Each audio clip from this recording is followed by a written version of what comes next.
CJP के 36 दिनों के अडिग आंदोलन के आगे आखिरकार झुकी केंद्र सरकार। बीजेपी सांसदों ने माना आंदोलन को लंबा खींचने से पार्टी की कमजोरियां उजागर हुई।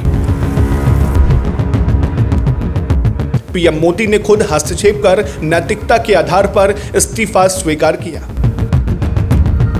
36 दिनों तक जंतर मंतर पर चले विरोध प्रदर्शन के बाद जब धर्मेंद्र प्रधान ने पद छोड़ा तो बीजेपी के अपने ही नेताओं ने पार्टी की कार्यशैली पर सवाल क्यों उठा दिए। देखिए ये चौंकाने वाली रिपोर्ट क्या कुछ कहती है। नमस्कार, मैं हूं अर्चित और आप देख रहे हैं आज का हिंदुस्तान न्यूज।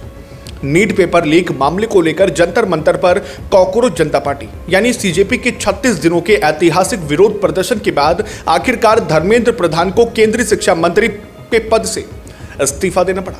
लेकिन इस इस्तीफे के तुरंत बाद सत्ता के गलियारों से जो खबरें निकलकर सामने आ रही हैं वो बेहद चौंकाने वाली हैं। बीजेपी के अपने ही नेताओं और सांसदों ने यह स्वीकार किया है कि इस पूरे मामले को जिस तरह से निपटाया गया उससे सरकार और प्रधानमंत्री नरेंद्र मोदी की साख को बट्टा लगा है।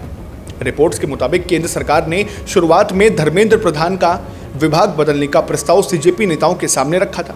केंद्रीय मंत्री जेपी नड्डा और जितेंद्र सिंह ने सीजेपी प्रतिनिधियों के साथ घंटों बैठक की और समझाया कि पोर्टफोलियो बदलना पीएम का विशेषाधिकार है। लेकिन प्रदर्शनकारी छात्र इस बात पर अड़ गए कि धर्मेंद्र प्रधान का केंद्रीय कैबिनेट से इस्तीफा ही होना चाहिए। आखिरकार सरकार को झुकना पड़ा और 25 जुलाई को प्रधान ने अपना त्यागपत्र सौंप दिया। और अब बीजेपी नेताओं के अंदरूनी बयान बता रही हैं कि पार्टी के भीतर इस बात का अफसोस है कि निर्णय लेने में काफी देरी की गई। एक बीजेपी सांसद ने साफ कहा कि इस आंदोलन को 36 दिनों तक खींचकर हमने खुद दुनिया के सामने अपनी सरकार की अंदरूनी कमजोरियों को पेश कर दिया। अगर संसद सत्र से पहले ही कैबिनेट रीशफल करके धर्मेंद्र प्रधान को हटा दिया जाता तो सरकार को ये फजीयत नहीं झेलनी पड़ती। हालांकि बीजेपी आलाकमान का मानना है कि इस विफलता के बावजूद चुनावी तौर पर पार्टी को कोई बड़ा नुकसान नहीं होगा। वजह साफ है, विपक्ष इस पूरे मुद्दे को भुनाने में पूरी तरह नाकाम रहा और सीजेपी कोई राजनीतिक दल नहीं है जो चुनाव में वोट काट सके। सीजेपी की मांगों के आगे झुकते हुए बिहार और असम सरकार ने गिरफ्तार छात्रों को रिहा करने और एफआईआर रद्द करने का आदेश दे दिया है।